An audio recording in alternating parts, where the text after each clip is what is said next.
Hello, and welcome. This is the reporting and assessment webinar. I'm going to share my screen, but in the background you can hear Year 6 performing their I'm going to start the presentation. They are performing their rehearsal for their Year 6 production. So they'll be singing, there'll be noises in the background because I'm quite close to the auditorium. So I have to excuse us. Okay, oh, where did it go? There we are. All right, so thank you for joining. I may have to come out to let other people into the session if I hear other people arriving. But the purpose of this session is really to inform you of the reporting procedures that we have across primary. Next week, you'll be receiving the report, end of year report published to the parent portal. Then you can also receive the PTE and PTM, that's progress test in English and progress test in maths, parent reports on the Wednesday as well. So lots of important things going home next week. And this session is just to give you a bit more understanding about how to interpret them. So in order to understand the parent reports that will be going home for our assessments, the online assessments that we were doing in the assessment fortnight, you will need to know what a standardized age score is, or SAS. And I was also going to give you a bit of information about the national curriculum levels that we use to measure writing attainment as well. And I also wanted to let you know how and when progress is assessed, how we measure the children's progress, how we track it, and what we do with all the information that we get from these assessments.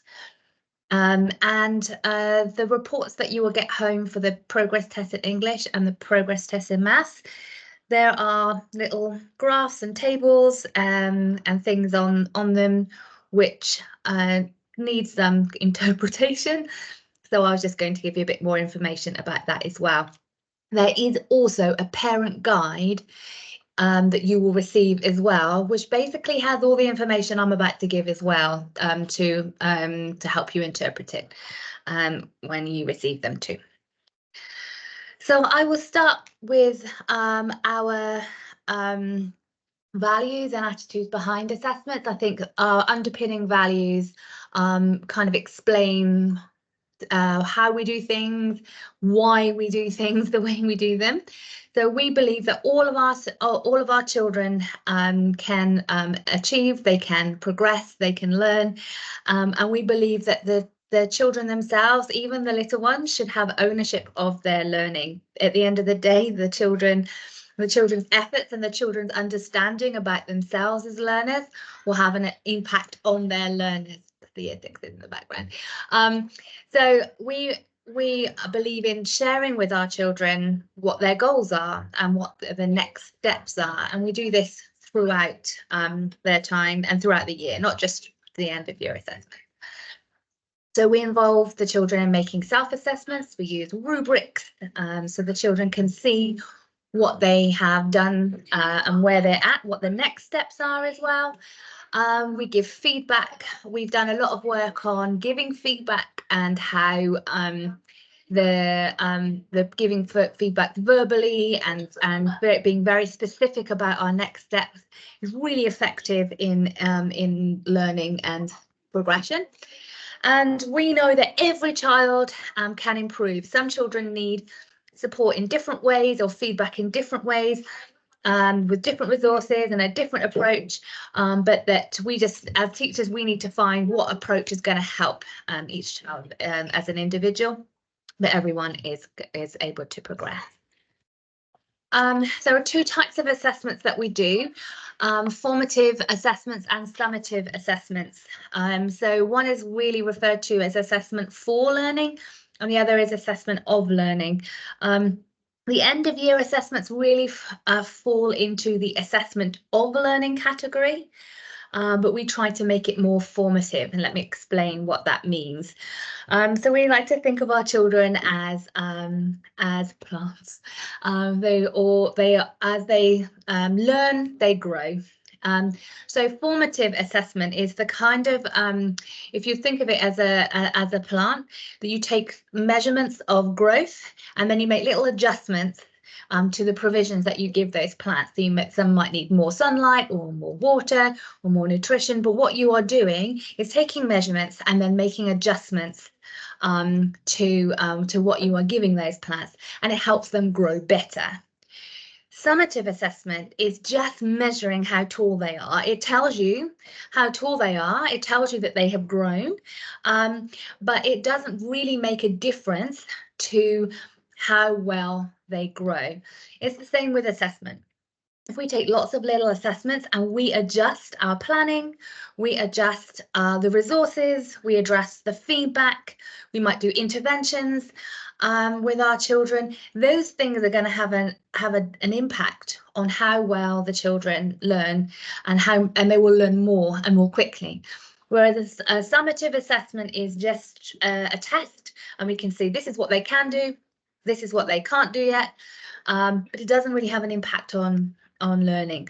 So the end of year assessments, they are just a checkpoint. They tell us what the children can and cannot do yet. But we try to use those assessments now to adjust our provisions for the next academic year, our children's targets, and the provisions that we're going to be giving them to make them more formative and to have an impact on learning for the next step in their journey as well. So I mentioned we do lots of assessments and have lots of checkpoints throughout the year. So this is just an overview of the kind of assessments that we do throughout the children's time at Britannica. So in the first term, we do in September we do a reading assessment, and again in the end of November to kind of give us a bit of a baseline, and then progress throughout term 1 as well. We do 2 writing assessments in that first term. We have to do 2 because the children use different skills in fiction and non-fiction, and they also we like to see that they can adapt their writing for different purposes as well. That's quite an important skill in writing. So we give 2 different types of writing assessments for the children as well. In maths, it's the same. We do 2 Head Start mathematics tests. Those are just the paper maths assessments, and we look at the progress we take a checkpoint in September and then again in November to measure the progress from point to point. We also do our fortnightly mental maths tests. They are important because they give us information that help us to adjust our provision. So they actually test things that we won't necessarily in this first term we won't have covered yet in that term, but they should have covered the previous year. Now it tells us whether those things are secure or not, and it gives us lots of information. Sometimes there will be a question that only 1 or 2 children in the class get right, and most children don't, and that flags to our teachers. We need to look at that more closely. The children haven't learned this or haven't retained that information at all, and it gives them information like that. Sometimes it gives information for individual children that they might need extra input in a particular skill or concept. So we definitely use those mental math tests to adjust our planning, our interventions, and also it helps us to track, like at the beginning of the year, then a child might be getting 1 out of 10 or 1 out of 15, but as long as they are, then the next time they may be getting 2 and 3, then that is showing that the children are making progress, and that is important to us, way beyond. We don't really pay much attention to what the actual score is. It's not important. So what is important is the progress and the information that it gives us as well. In year 3, the children have a CAT4 test as well. CAT4 stands for Cognitive Abilities Test, and it's a 4 because it tests 4 different areas. So it's verbal, non-verbal, quantitative, and spatial abilities, and it just gives lots of information about predictors for the end of the key stage. They do a CAT4 in year 7. And in year 10 as well, because it gives predictions for the end of the key stage. That's just for year 3. There are new students entering because they won't have done it in year 3 as well. We will also start off at the beginning of the year by setting targets. I present about the data analysis that we're doing now, all of our targets for different subjects, things for our teachers to focus on, adjustments to make in their planning and provisions. We start to look at which children are going to need a little bit of extra support and intervention, and then planning for all of our provisions for the year, which we make adjustments to throughout the year, because if you can see down the data analysis column, then we have mid-year reviews, we replan our interventions, and then also we have another checkpoint in term 3 and our data analysis. This is where we're at the moment. We actually are, as a staff team, looking at all of our data for this academic year, and we are starting to measure the progress and put together some targets for ourselves for next academic year, looking for trends, that kind of thing. You can see that in term 2 we do another math, another reading, and 2 writing assessments, and in term 3, which is what we've just completed, we do the progress test in English and the progress test in maths, 2 more writing assessments, and throughout we do mental maths, as I mentioned previously. Other things that we do are for topic, science, art, computing. We don't have formal assessments, like we don't have paper tests or anything like that. But what we do, if you remember from our philosophy of assessment, is it's really important that the children know where they are at, and also what the next steps for progress are. So we use rubrics, which basically tell the children the stages of what they're expected to be able to do and to the skills that they have, and they can actually identify themselves where they are and what their next steps will be to improve their what they're producing as they go as well. So each topic will have one or many rubrics to go with them for the children to use and the teachers to use too. Year 1 is almost the same, except we have more emphasis on a phonics baseline, because we have children who are joining us. Some of them have been to kindergartens and have no experience in reading, writing, or phonics. Then we will do a phonics baseline and just see what kind of reading skills they have already, and then we actually we set for phonics. So we group children together across years 1, 2, and 3 who are at a similar stage. They're working on similar sounds, so they can be really targeted for their they're working on the sounds that they need. We're not leaving them with gaps or getting them to go over things that they already know. They are working on things at their level, which is why we do regular phonics assessments to see how they're progressing and which children might need review and which children can be moved on to the next steps as well. But everything else is the same. We do the reading and maths assessments. The one thing that is different in year 1 is the PTE and the PTM assessments that we do in year 1. Again, that's the progress test in English and the progress test in maths. They are paper tests. and the children work with in small groups with the teacher and teaching assistant, there are certain instructions that are read out to them. So it's slightly different to the online assessments that they have in years 2 to 6, or 2 to 9 actually. We assess constantly through guided reading, questions, through questions and lessons. The teachers tend to circulate and listen in, eavesdrop on the children's conversations, and that gives us all kinds of information about the children's understanding and any misconceptions that they have. We get them to show us answers on whiteboard so the teachers can quickly see who has understood a concept or who is maybe needs a little bit more input before they can be independent.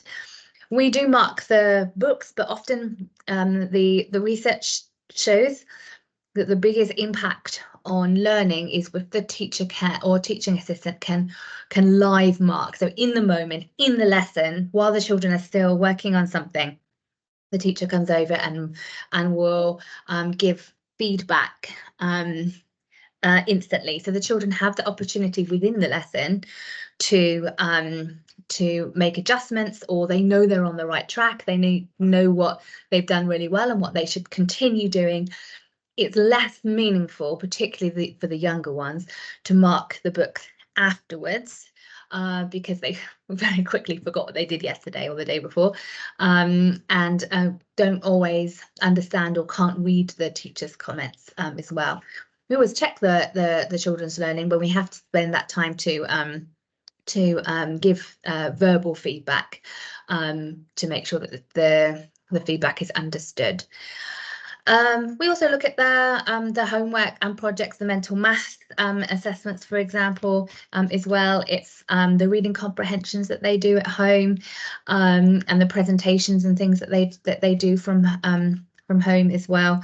All of these things we will check. This is why it's helpful for parents to let us know if the children have needed a lot of help or on a homework task, so that we know that that's something that isn't secure yet and that we might need to go over in class. So how do we report? We report in the autumn term with a written academic report that's published to the parent portal, and we also that's in December. And then in October, we've also got the parent-teacher consultation, which is when we give information about how the children have settled. It tends to have more of a focus on the kind of social and how they've settled into the year group, but there are some academics in there too. In the spring term, we have a progress report which gives grades and targets, and another parent-teacher consultation where we will talk about those targets, and the parents have an opportunity to ask about the grades and see if they have any questions. That is very much more focused on the academic part of it.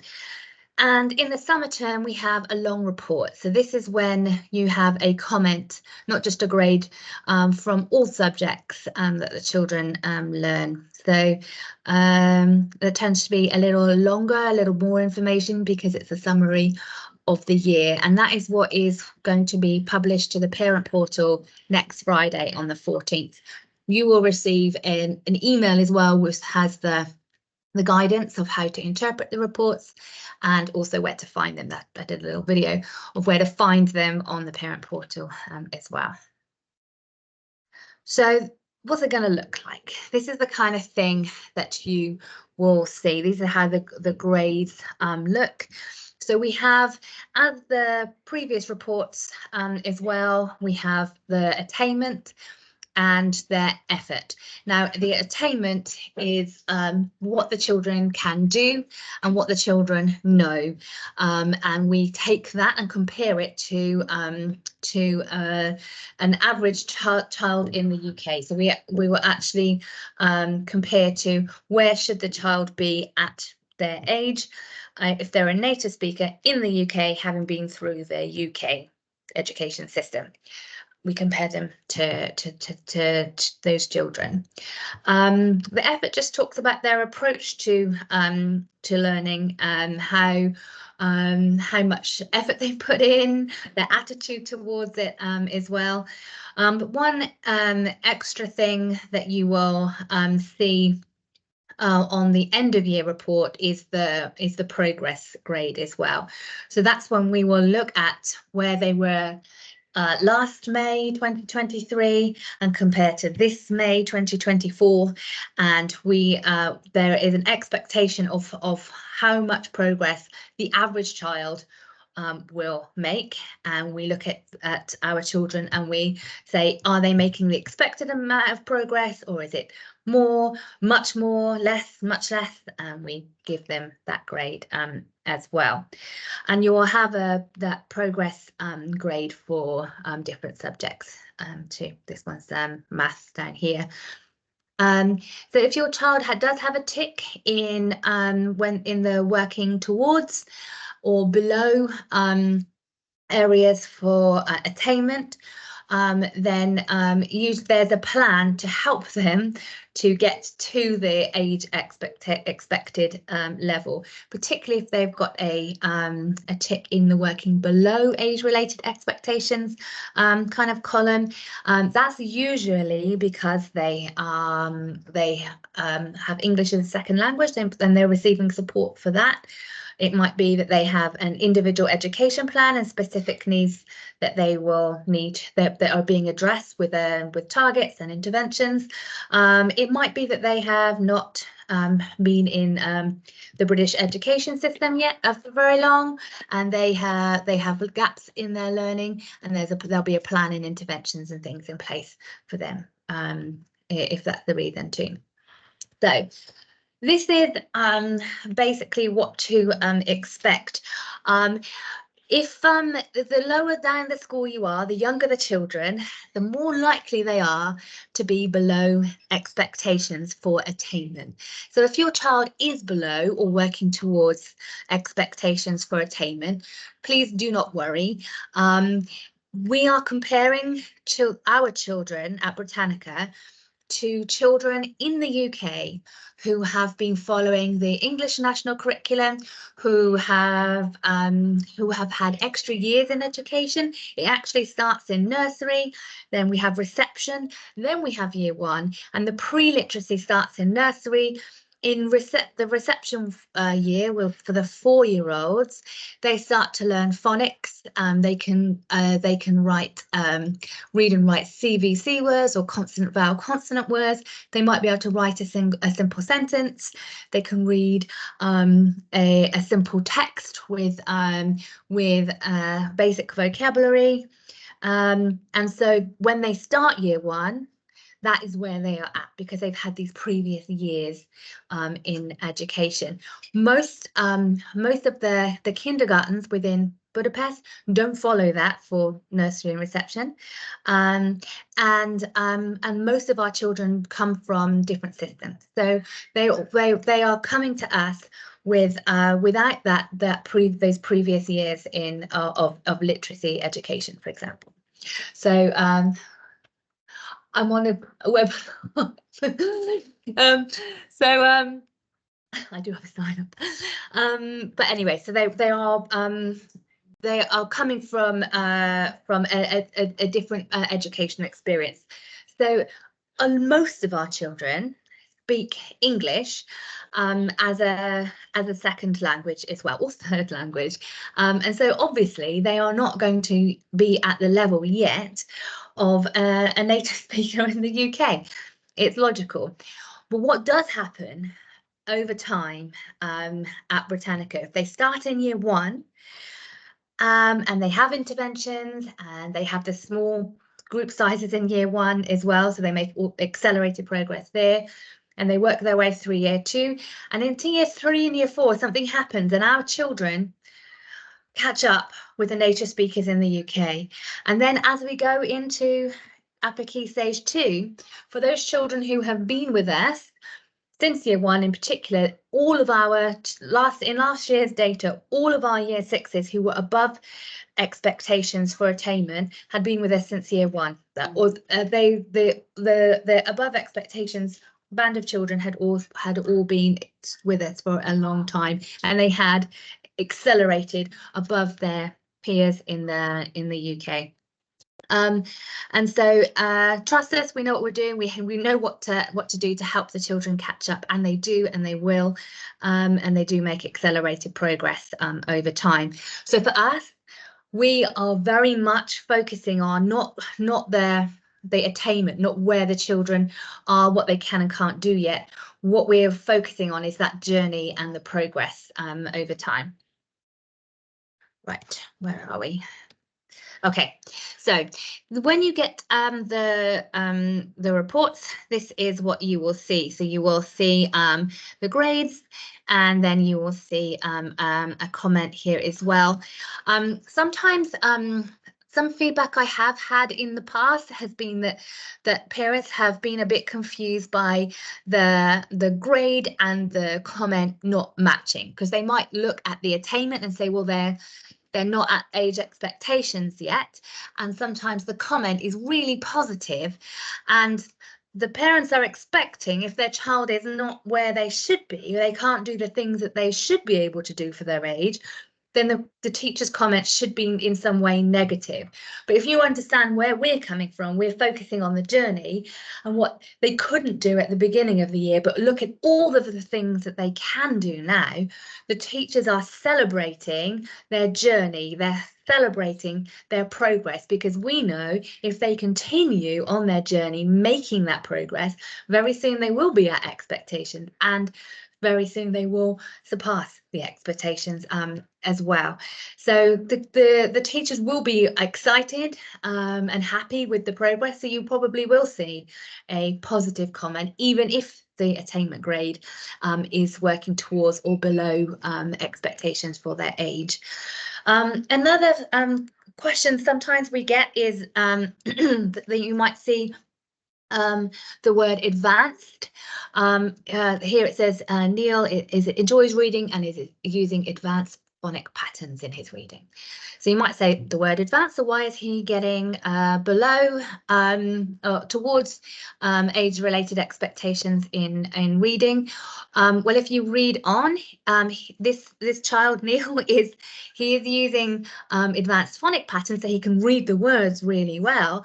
But next he needs to use the pictures and the context to help him understand the vocabulary and the plot of the story. So from this, we can see he can read the words, but he's not yet taking the full meaning from those words. So that's what his next step is. That's why he is below attainment for reading, because he's not taking enough meaning from the text yet, probably because he's working on the mechanics of reading and the phonics.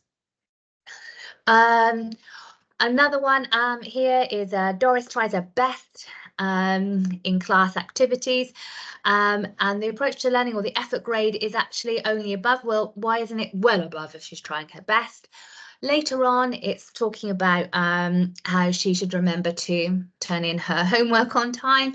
So we do when we're looking at the effort, we look at lots of different factors for when giving the grade. There is a rubric for our teachers to use to help decide on what those grades are. So read the whole comment, and from the whole comment you will see that it does match with the grades as well. I think I've already talked about that one. I've just gone backwards. This is the explanation you will get if your child is receiving EAL support at the moment. So you will receive a comment and grades, just like in the mainstream English classes, but in the mainstream English they tend to focus on reading and writing, whereas in EAL they focus on speaking and listening, and then reading and writing skills as well. In the EAL report comment, there is also the BELS assessment grade as well. So they get an alphanumeric grade as well. And there's an explanation of what each of these grades mean below. Your child's EAL teacher would have much more information as well. They actually have a a tracker of what the children can do and what their targets are as well for each child who attends EAL support as well. So so you can see and interpret these grades from there too. There are also, we don't just focus on the academics because there are other skills that are obviously important and affect learning and well-being. So we focus on social skills and work habits as well, and that your child will receive a grade for those. And also the class teacher's personal comment focuses on the child as a learner, as a friend, their learning behaviours, their attitude, their approach. And so you will receive a comment on that as well at the end of the report.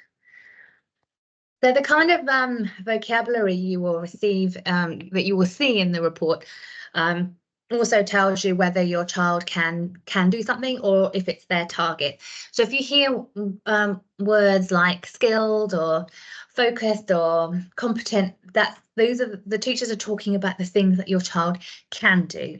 If they are using words like emerging, developing, working towards, is challenged by, those are the things that your child is working on next. Those are their targets. So look out for those words in your child's report too.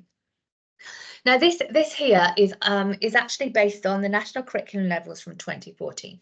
This is a long time ago in education, but I love them because they tell us some really useful information about what children at different ages are working on. So it's just a good graphic. Anyway, so in year one, at the end of year one, children are expected to be around here, 1B. And so in reading, if your child is in year one or working at a year one level, these are the kinds of things that the teacher will be writing about. So they'll be writing about whether the children are able to recognise some common words like the, in, those kind of things, whether they can use phonic strategies to sound out, and whether they're understanding the stories and taking meaning from the text that they read. In year two, their children are usually working around here, a level 2B. And if your child is in year two or working at a year two level, then your teacher will be referring to things like they can use various different strategies to read a text. They might be reading different genres at this point as well, and they're able to talk about what they've read and reflect on it and start to take in information from the text that they're reading, answer questions about it. Now in year three, they're usually around this kind of level at 2A or 3C. So if your child is in year three or working at a year three level, then they're going to be talking maybe a mixture of these things, but also they'll be talking about, can the children make simple inferences about what they have read? Can they read between the lines? Can they look at clues given by the author to suggest things? And can they start to read fluently when they're reading aloud with a good pace, maybe with expression, with the correct intonation for the punctuation? They'll probably be talking about things like this as well. Now in year four, the children will probably be working around this level, around a 3B again, so they'll be working, the child's class teacher will be talking about these things. In year five, they're usually working around this level, a 3A, 4C, and in year six, they should be working around this level here. So if your child is in year six or working at a year six level, then the class teacher will be talking to things about, are they able to draw inferences about characters and actions, so more complex inferences at this point. Can they read a variety of different texts? Can they start to talk about the decisions made by the author and the impact that has on the reader? Can they talk about the organisation of the text and any layout features in non-fiction text, for example, as well? Now, some of our children are working at above this level, and this is maybe the level 5 is maybe something you'd be looking at in year 7. But we have children who can read at this level. So they might actually now be reading complex texts or be able to find information efficiently from them. It's really talking about all the impact and the choices that the author makes in sentence length, vocabulary, imagery. And can they really read between the lines and actually take clues from throughout the text to summarize and to infer what a character might be thinking or feeling, or why they are behaving the way that they are, looking at various different clues and analyses.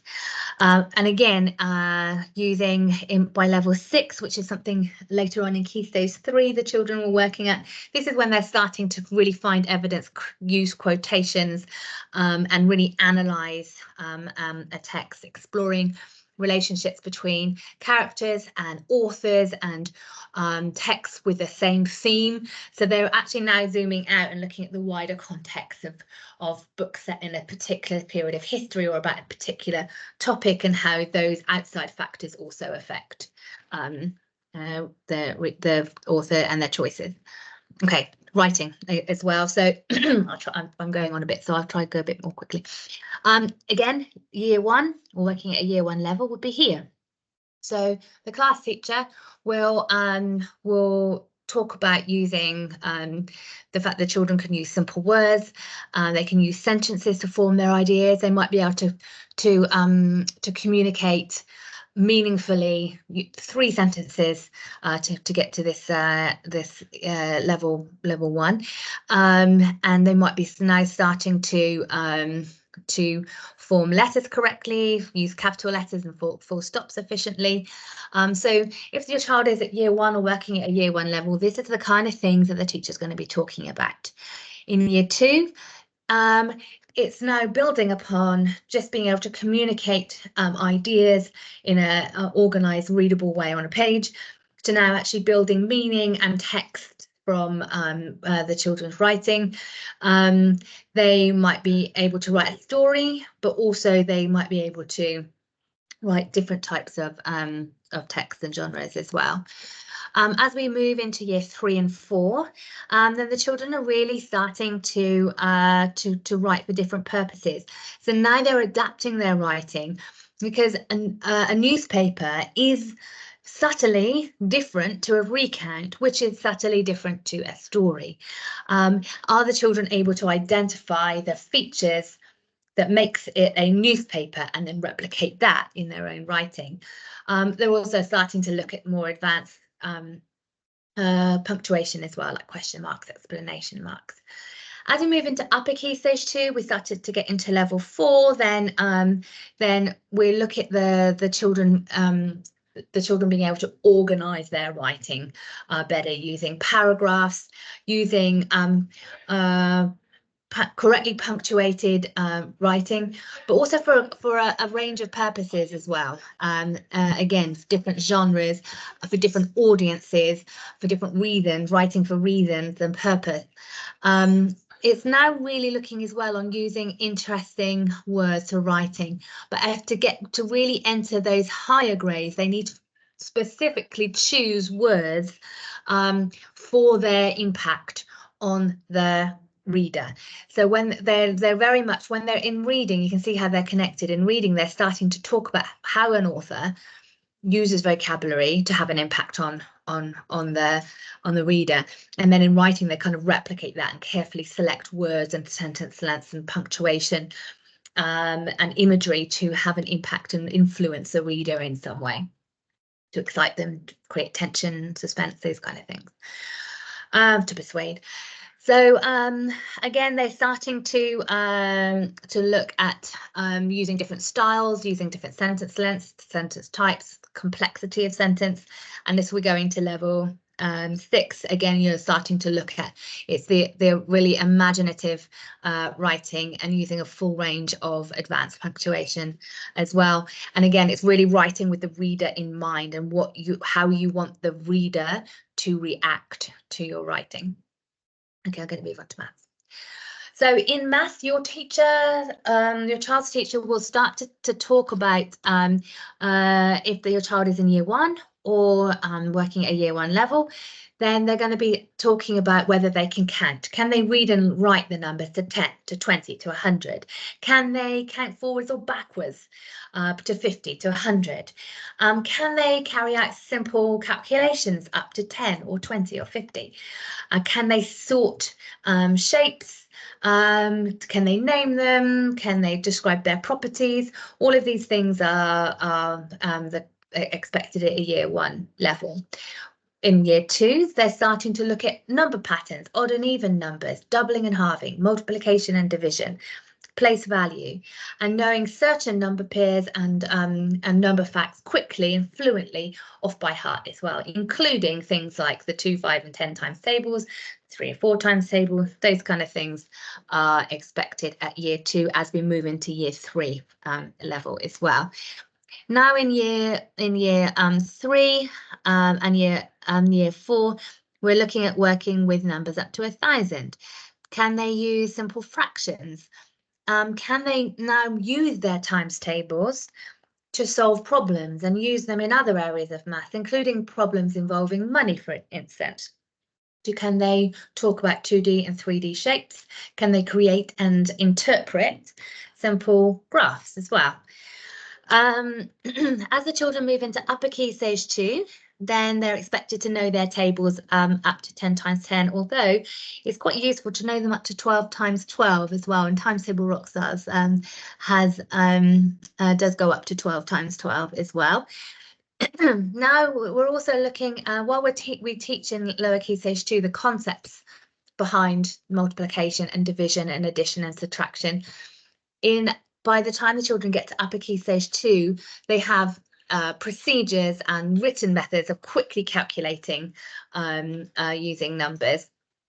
And we look at fractions, decimals and percentages. We look at calculating averages using graphs and to display information and interpret. We have children who are working at a higher level in upper key stage 2, and again we're looking at numbers across 0, working with larger numbers, calculating with shapes. And definitely, I know Mr. G in year 6, it definitely incorporates algebraic equations into the year 6 curriculum. They use simple and more complex algebra as well already in upper key stage 2. So those are the kinds of things that you will find the teachers referring to in the reports. That's what kind of things that you can expect. Now, when you see your children's grades on the report, actually the teachers have a matrix that looks like this, and so when they're marking the writing is assessed in this way. When the teachers are marking and grading the writing, it actually goes through a process of moderation first. So the partner teachers work together to moderate, and the EAL team and the SEN team, we all come together and we have times when we moderate the writing. Then we actually moderate between year groups, so year 2 and 3 and year 4 and 5, year 6 and 7. We will moderate to make sure that we all have a shared understanding and we're very consistent with the levels that we're giving, and that we are very we all have an accurate assessment of our children's writing. So we go through that process, and then we look at the matrix and we look at the grade and the academic year, and that's how we translate the grade into whether the child is at, above, or considerably above, or developing, or requiring support in writing. And that's what level we report to you in the reports. So you don't need to necessarily know this. The main takeaway from this is that the grades that your child receives are carefully moderated, thought through, and consistent across primary, and we have a matrix to help decide. The standardized age scores are what we use for reading and maths, and that is the grade we get from the progress test in English and the progress test in maths, and it's also a grade we get from the Head Start reading and maths as well.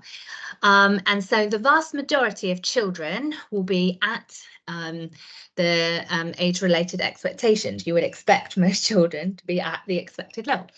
And so you can see here on the bell curve, this is basically where most children will lie in this kind of average band here. Now, there are some children who will be below where they're expected to be for their age. So anyone here would be below, about 4% of children will be there. But if your child is learning English and receiving EAR support, they're probably going to be in that bracket, and they will be receiving support already and making progress as well. And then some children will be in the below expectations kind of band here, as towards expectations, sorry, band here, and they will also have interventions and support to help them work their way towards expectations. And then you have children who will be around 4% of children will be well above the age-related expectations, and there will be around 20% who are above. That's expected. That's if you look nationally at a very large sample, this is the kind of data that you get. Okay. So this is the approach to learning grades, or the effort grades. Again, this is actually on the report guidance that you will receive by email on the 14th of June, which is the same day that the reports are published to the parent portal. So you will be able to have a copy of this by email when you receive the report.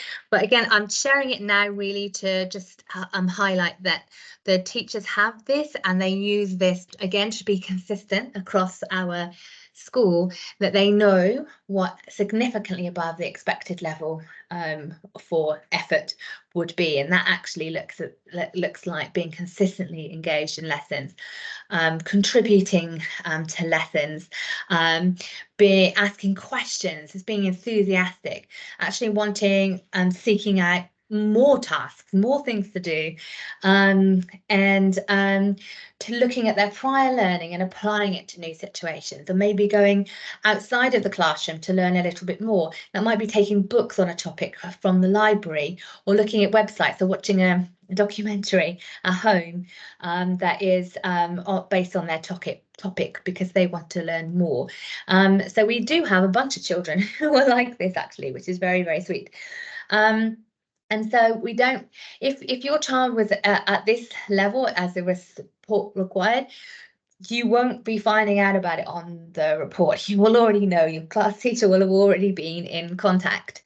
I don't think we have anybody who is at this level because of the communication, because you would already know about that. So yeah, that's how we arrive at our effort grades, or approach to learning grades. Okay, so I'm going to move on a little bit. Just this isn't really so important to you, I think, but just for your information, we come together as a staff team in August, and we will be looking at the data that we are analysing currently.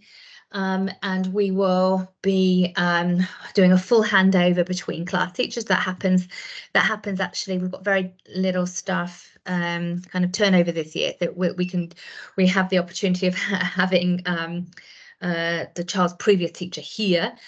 But we do a full handover of all these are the targets, these are what we're working on, and so it can be a smooth transition to the next year, and they can continue their learning next year. We have targets that we share for individuals, a cohort, a key stage, cohort I mean year group, key stage, and also the whole of primary. We have various different targets that we work on, and all of it's really important information. The data is important, but the teachers have such a more complete picture of the child as well. So it's important to have a full transition information passed on to. So we track progress. This is our kind of this is our tracking sheet. So we use this for data analysis. The one we're using currently, this is an old version I've got a screenshot of. The one we're using currently is all color coded with greens and we calculate the difference between the previous baseline, the May 2023, and the May 2024 data, and we calculate the difference between them for a plus or minus score. And for all of our pluses, we highlight them bright green, and luckily we have some bright green spreadsheets at the moment, which we are analysing to see like who's made the most progress and why. What changes do we need to make to our provisions for next year to make sure that other groups who haven't made as much progress, they make more progress next year. So that's what we're doing at the moment. And this is all shared from for the next academic year as well, to make sure that the children's learning continues smoothly into next term. So yeah, this is how we track progress. We this is just letting somebody else in. So we give targets. I always say to the teachers when we are analysing like who needs support, and it's really important to always say like who, when they're going to receive their support, exactly what they need, in what way, with who, the timing of it, and so we have quite specific plans for support as well, and we actually plan time into our meetings to make sure that we have enough time to liaise with each other and share information, share strategies, share ideas, to really support of our children in various different contexts, in EAL, with our SEN, and within class as well. Yeah. Okay. So yeah, we track progress across primary the entire time that they are with us. We continually track their scores, and we involve parents in the process as well, partly as this is in the academic reports, but if we have any concerns about progress, then we also meet with parents with a plan as well. This is the kind of information that we get. And this is the information that the teachers get, both standardized age scores and what kind of progress the children have made. But what I want to get onto is what you will see with the PTE and PTM. So I think I've talked a bit about these attainment grades already. So I'm going to move on, and I think I've talked about all of this quite a lot already, to the PTE and PTM reports. So the PTE is progress test in English, and it measures two things: their English skills and their reading comprehension. Now, English skills covers spelling, punctuation, and grammar. On the report, it's called SPAG, spelling, punctuation, and grammar. And the reading comprehension is questions about a story. Depending on the age of the child, it might be a story, two different texts, but it might be shorter or longer passages, but essentially it's asking questions based on something they've just read.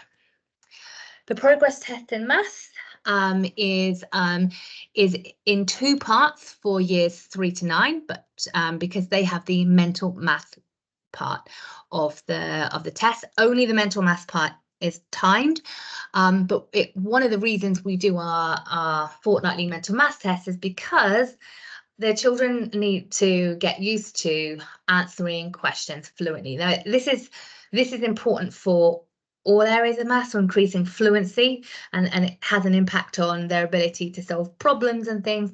But in the mental maths test on the PTM, they have, I think, 5 seconds for the first 5, 10 seconds for the second 5, and I think 15 seconds for the next set of 5. they have to really answer very quite quickly. Everything else is at their own pace. They are not timed.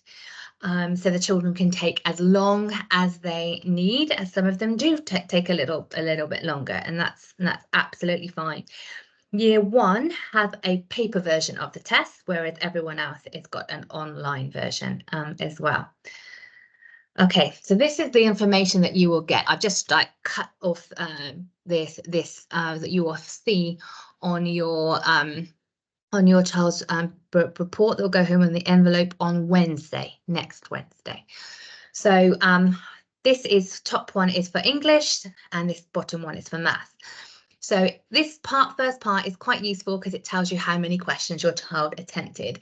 If they skipped through a bunch of questions without even trying to answer them, that gives you a bit of information as well about their confidence, maybe about them missing pages and things. The teachers look at this as well. Now the SAS, if you remember, is the standardized age score, this is a STANINE or a standard 9. I've got some more information about what that means in a minute. There is also an NPR, National Percentile Rank. So how many children would they have?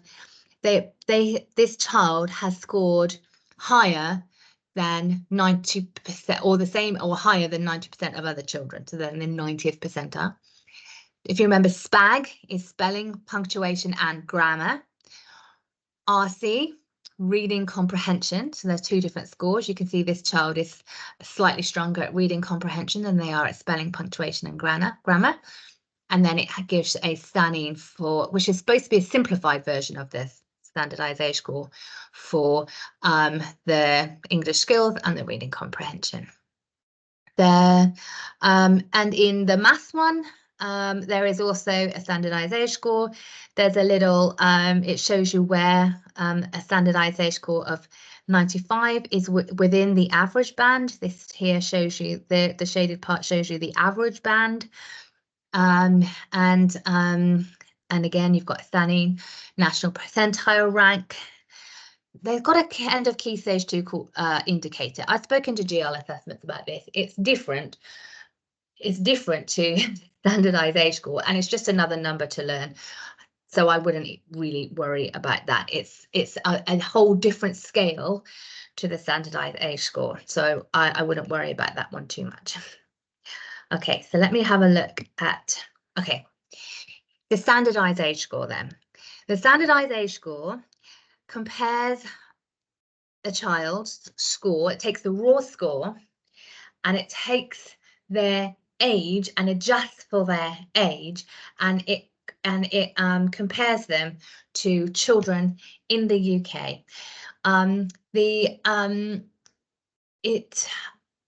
The average score is 100, but the average range is anywhere from 89 to 111.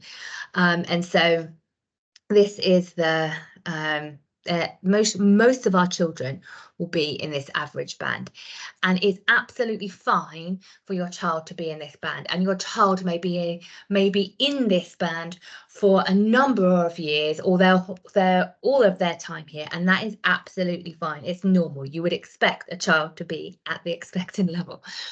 And you can see even if they were in the expected level and making a huge amount of progress, they could go from 89 to 111 and still be in that expected band. So if but to maintain a score, maybe they were 100. If they were 100 in year 2, in order to be 100 in year 3, they would need to make progress of a year. So they would have to be making progress to receive the same score. If they weren't making progress, their standardized age score would go down. So this is the standardized age scores and how the raw score from the test is linked with their age compared to the UK, and they get this score that can be compared as a benchmark across the board. Now, what we tend to do is try to simplify this by splitting the standardized age score into 9 parts, or a standard 9. So, so anywhere in the average band would receive a SANine of 4, 5, or 6. Anywhere in the above expectations would receive a score of 7 and 8, and well above expectations would receive a score of a standardized age, a standard 9 score of 9. Only 4% of children anywhere would be in this this section. So again, if your child is working towards expectations for their age, they'll probably get a standard 9 or STANine of 2 or 3. And if they're working below, they will probably receive a STANine of 1. But again, don't worry if they have, because it's probably that they're EIL or they have some kind of individual education plan and they are working on it. So don't worry. The National Percentile Rank is the NPR, and this actually takes the standardized age score, or SAL, and it shows how many other children are obtaining your child's score or below. So if you remember from this page, so 90% of children will be achieving this score or below. So, so if they have an NPR of 90, they are in the top 10% of children. If they have an NPR of 95, they're in the top 5% of children. Does that make sense? Okay, so this is more information that you will get on the PTE and the PTM. So it actually breaks down the test into different kind of sections, different categories, and then compares what your child, how many percentage your child got compared to the national average. So in this assessment, phonics skills, there were 6 questions on phonics skills. This child got 50% of them correct. Now, nationally, you would expect about 59%, the average child would get 59% correct. So this child is about 9% lower than you would expect in phonic knowledge and skills. Now, for spelling, there were 10 questions. Now, this student answers 70% of them correctly, whereas the average child would answer 47% correctly. So this child is 23% above national expectations in spelling. Again, for grammar and punctuation, there were 6 questions. This student had 100% of them correct. The average student would answer 44% correct, so they're 56% above the national average. And here is on reading comprehension. There were 16 questions on reading comprehension, 94% correct. And so the average child would answer 47% correct, and so this child is 47% above expectations in reading comprehension. This one is because it's a phonic, there's a phonic element to it. This tends to be in year 1, 2, and 3. By the time you get to year 4, 5, and 6, they remove the phonics aspect from it, and it's spelling, punctuation, and grammar. And they also add in a non-narrative as well, so non-fiction element as well. But it's the same thing. So you look at how many questions there were, the percentage your child got correct, how many the average child would get correct, and whether your child is above or below national expectations in that category. It's the same for the reading comprehension. It's split into different categories as well. So retrieval is literally just finding information from the text. So what colour was the boy's t-shirt? You read it, the boy's t-shirt was blue. So they can just take the information directly from the text. Simple inference is when the children start to look at clues. So that's when the question might be, what was the weather like? And then it doesn't really say what the weather was like, but the child was carrying an umbrella. So you infer, well, it must be a rainy day. Complex inference, well, in this particular test, there were no questions on complex inference, but as the children get older, they will be expected to do complex inference questions. This is when a question might require the child to look at various different parts of the text. So it's not just one sentence or one question which you could find for simple inference. You actually have to look at a series of clues throughout the text to infer an answer. And authorial technique is when you're really looking at why the author chose that vocabulary or that imagery, or why they had that short sentence there, why they had that organizational feature. You're really starting to think about why the author made the choices that they did. Again, you can see how many questions there were, how many your child answered correctly, how many the average child will answer correctly, and the difference between your child and the national average as well. Maths is the same. So it's split into number, so geometry, which is basically shape, measurements, and statistics, which is things like data analysis, like graphs and statistics and averages and those kinds of things. So you can see the number of questions here, the percentage your child got correct, the percentage the average child would get correct, and the difference between them. And so you can see that this child in particular is above expectations in statistics, but an area for them to work on would be measurement in particular. They were below expectations for measurement. Then it's also split into different categories as well. So fluency in facts and procedures, that is the quick recall of number facts and being able to take those facts like times tables, like quick addition pairs and things, and actually apply them to procedures. Fluency in conceptual understanding is when a child will understand, for example, that division is repeated subtraction. Can they take that and use that information? Mathematical reasoning is their ability to talk about and justify why an answer is correct or not correct, or how they were going to approach an answer. And problem solving is taking all of their other maths knowledge and using it to solve a problem. And again, we have the number of questions in each category, the number the child got correct, the national percentage correct, the average child will get this number correct, and the difference between. So again, you can see they're exactly where they should be for mathematical reasoning and problem solving.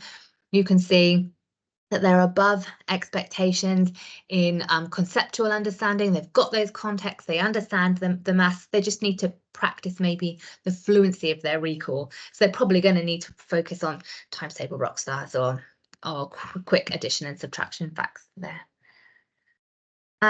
Okay, so it's important to note that on the PTE and PTM report that you will receive, if your child took a PTE or PTM test last year in May 2023, then the system calculates their progress from that test to this test, and it gives you a progress score.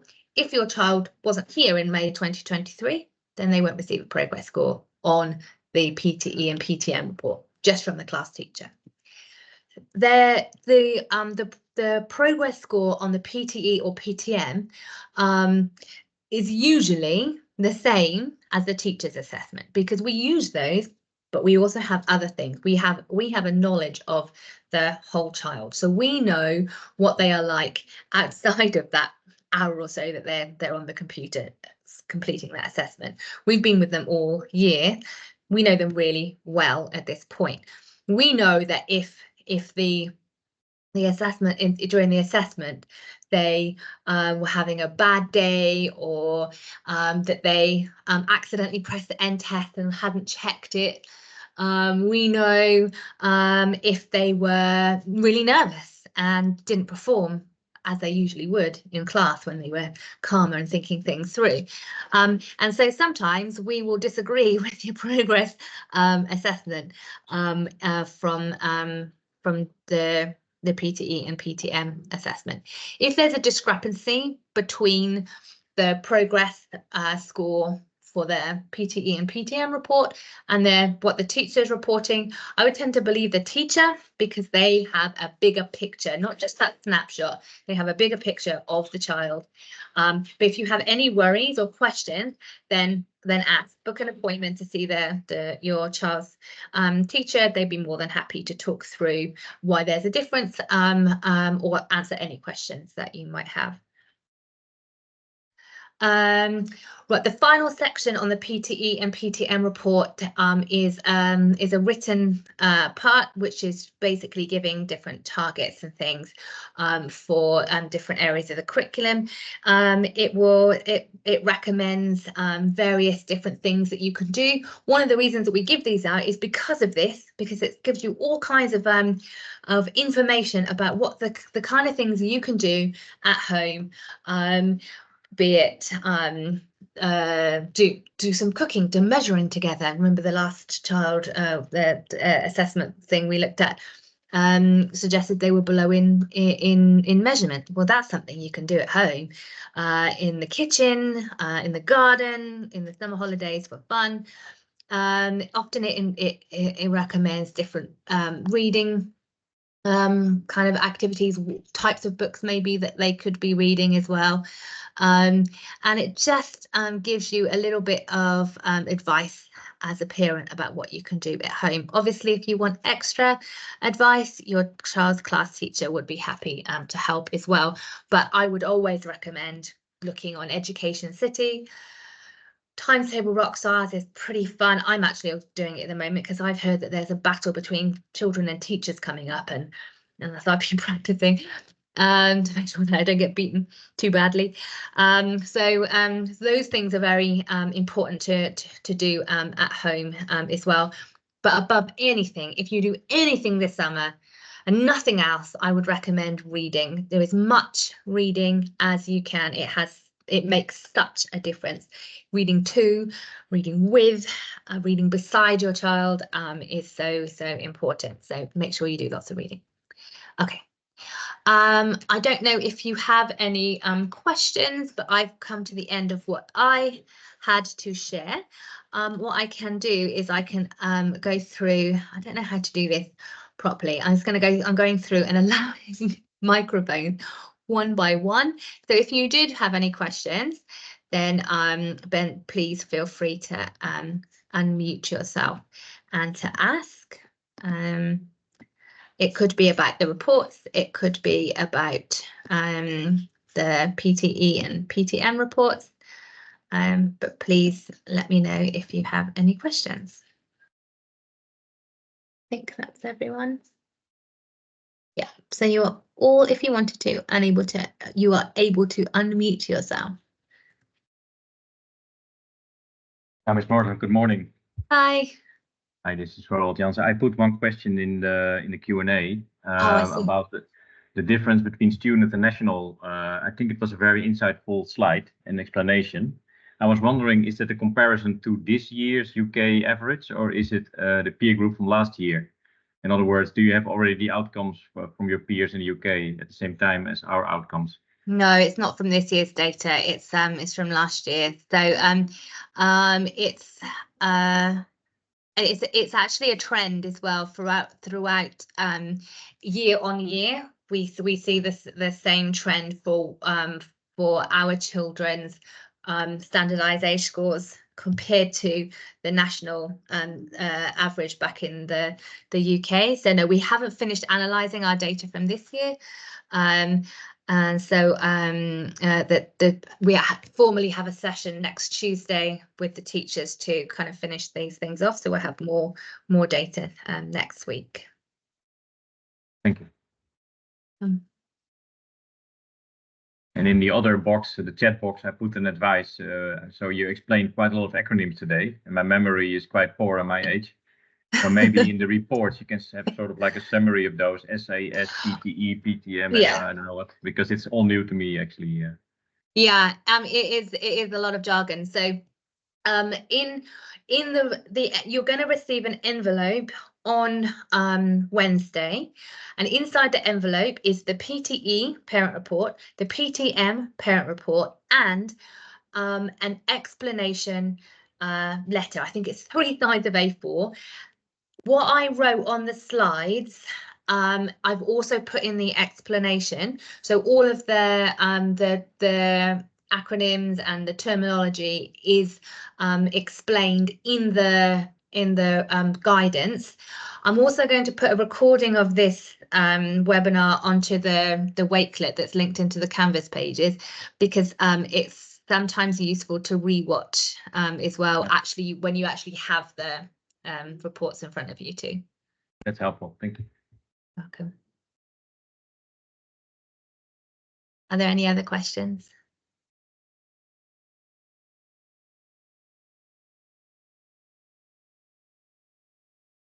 You can put in the chat if you're shy to speak.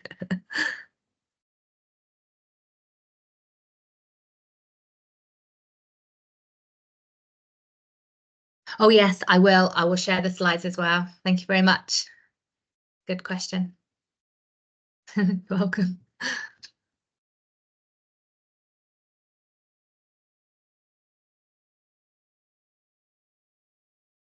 Any other questions or anything? So I'm going to put the slides, the recording on the Wakelet. You're going to have an explanation, a reports explanation letter emailed to you. You'll have the PTE, PTM explanation in the envelope with the PTE and PTM reports. So hopefully it will answer all your questions, but I understand that it's a lot of information, and it's very likely going to be lots of vocabulary and acronyms and different things that are not familiar. So if you have any questions, then please do ask. There's no other formal parent-teacher consultation planned for this academic year. The next one will be in October. But if you have any questions, then please reach out to the class teacher. We actually do give out the reports before the end of term, so there is still an opportunity to meet with your class teacher if you do have any questions. Great. All right, thank you so much. Thank you everyone for coming. I hope it was useful. Thank you. Thank you.